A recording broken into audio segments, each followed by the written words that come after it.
Hey everybody, today we're going to be reviewing two wines from your local grocery store. Brittany, what do we got? Those are going to be two white Sauvignon Blancs. In a box. Let's get into it. Let's go.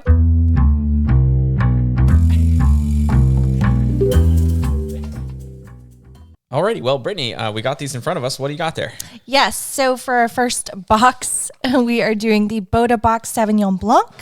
It has the equivalent of 4 bottles in it, and it comes in at 12.5% alcohol, and it says that it's good for 30 days. All right, well, I have the Tart and Tangy Sauvignon Blanc by Black Box, and this is the 2021 vintage. It says that it is 13% alcohol and that it also has 4 bottles worth inside, and says it will stay fresh for up to 6 weeks. So that's interesting. That's probably good. I don't see a year on mine. Interesting. Yeah, so yours could be any number of years. Could be. Well, mine also says that it has 100 gold medals given to it by a wine enthusiast. So these are absolutely competing with each other because this one says 145 gold medals. Nice. Well, I guess we'll be the judge of that. I guess so, and we won't be needing a bottle opener. That is nice. Isn't it? So one interesting thing, my box here, I'm so used to saying my bottle, my box here has tasting notes right on it. So I guess we can expect some tangy and bright flavors with bold notes of grapefruit and lemon lime. Interesting. This one's slightly different, of course. The Boda Box, it says it should have lime zest, lemongrass, citrus, melon, and a touch of minerality. Well, yeah, let's get into these. Let's do it.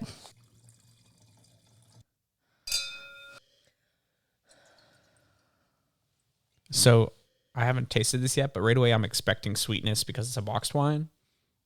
But that's just like kind of my preconceived notions of what a boxed wine is. Well, I think my experience with boxed wines is that I got more of the cheaper boxed wines, and those are definitely full of sugar. These are a little bit higher in price point, but not that much higher. So right. I don't know exactly what to expect from these. Yeah, if these were in bottle form, these would have been, $5 a bottle as opposed to the $2 a bottle of box wine that we could have gotten. So, yeah. So when it comes to boxed wines, I think that they're very much made for parties. I think having this much boxed wine ourselves, I mean, we're planning on having friends over to help us finish it, right?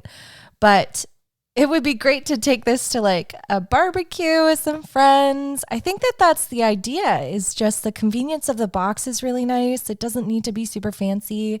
And with the spouts that it comes with, it's very easy to serve outdoors. Full disclosure, we're going to do another episode right after this one, and for 2 boxed red wines. So don't be surprised if you see us in the same clothes. Yeah. And that means we have the equivalent of 16 bottles of wine open at one time right now, right? Once we have all 4 open. So we definitely need some friends to help us. No,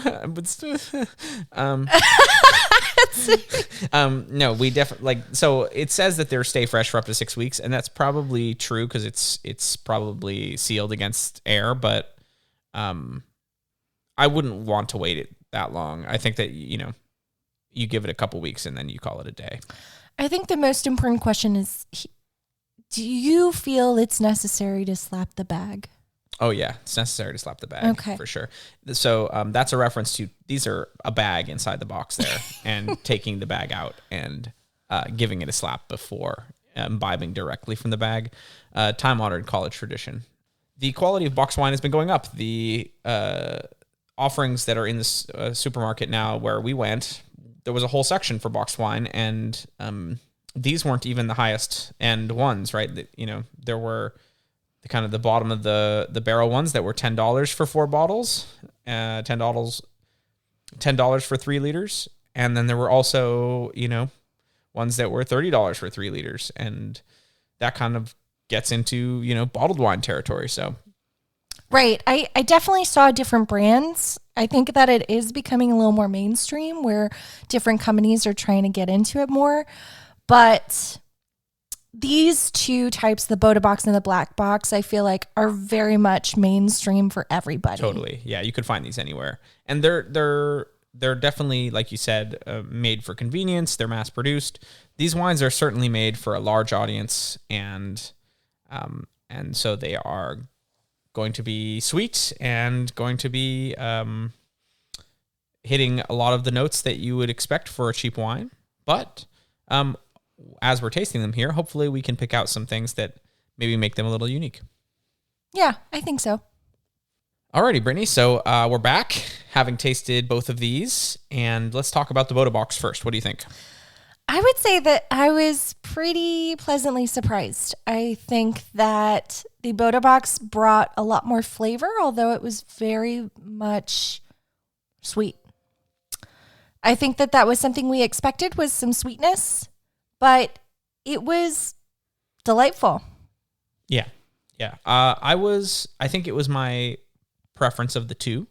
And I was kind of, I thought it was just a little bit more complex. I think the Black Box was a little more one note. I guess we'll get there in a second. But the Boda Box definitely had like candied lemon, and like, some of those tasting notes that they actually said on there. I thought they were not horribly off. It was certainly very sweet.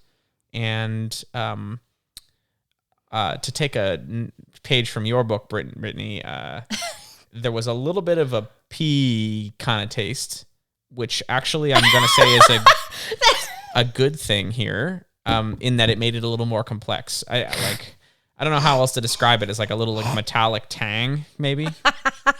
I'm sorry.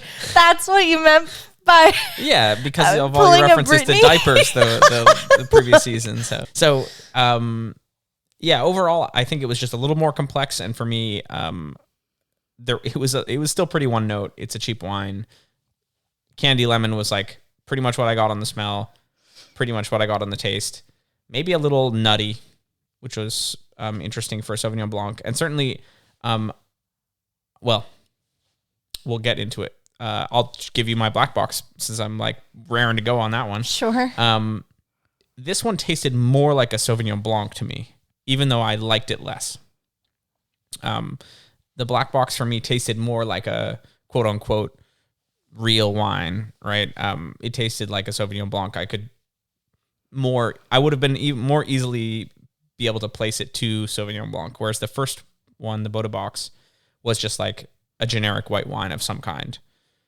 But yet I liked the Boda Box better because although the Black Box was more identifiable, it was just boring. It was so like, it was like apple and then maybe a little bit of tartness. They do say tart and tangy, and it is tart and tangy, but comparing it to the Boda Box, I felt like the Boda Box was more tart and tangy. It brought more flavor and complexity, like you said. I think when it comes to the Black Box, I think that it was very mellowed out. I definitely think that melon was in there. I don't know about grapefruit. I think it had sort of a bready component at the end of the taste, which I didn't love. I think it's fine, but comparatively, I would rather go with the Boda Box for sure. Yeah, well, we're in agreement there. Box wine isn't so bad. I agree. Both of them were relatively pleasant. Cheap for sure, but... Yeah, for 4 bottles, I think $20 is great. Yes. Both of them were $20. Yep, they were both in the... I think we paid $18.99 on sale, $20 normally. So I'd probably pay a little more for the Boda Box. Yeah, I agree. I think that, we got the Black Box $18.99. I think that was perfect. And for the Boda Box, I would pay, $23, $24. And well, that's been 2 box wines that you can find at a grocery store. And stay tuned. We're going to be sitting right here to try 2 more. So we'll see how tipsy we get for the red wine episode. So if you see us in the same clothes, that's why. And we'll be right back. See you soon.